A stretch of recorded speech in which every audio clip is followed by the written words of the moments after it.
ہمارے ایک نمازی نوجوان نے مسئلہ پوچھا، جمعے کا میں نے جواب دیا۔ میں نے کہا بیٹا آج کل نظر نہیں آتے ہو؟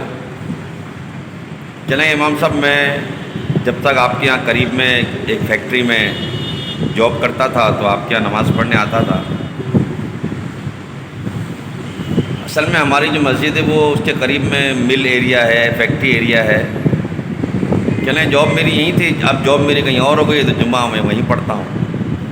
میں نے کہا تم نے جمعے کا جو مسئلہ پوچھا ہے کہ نا وہ کسی اور کے لیے، میں تو آپ کو پتہ ہے۔ میں نے کہا ہاں، تم تو میری تقریر شروع ہونے سے پہلے آ جاتے تھے۔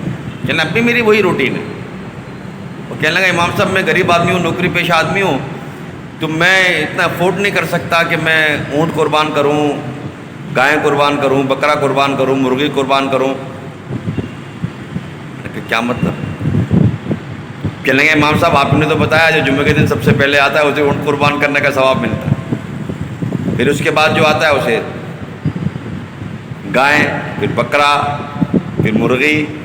امام صاحب میں تو کوشش کرتا ہوں وقت سے پہلے آ جاؤں تاکہ میں کبھی اونٹ قربان کرنے کا ثواب پاؤں، کبھی گائے، کبھی بکرا، کبھی مرغی، کبھی انڈا۔ فیکٹری ایریا میں کام کرتے ہیں، اس کے باوجود بھی نوجوان ہیں، وقت نکال کے آتے ہیں، جلدی آتے ہیں۔ یہ نصیب کی بات ہے، اللہ نصیب کرے۔ اور ایسے بھی ہیں جو ماہ رمضان میں بھی نہیں آئیں گے،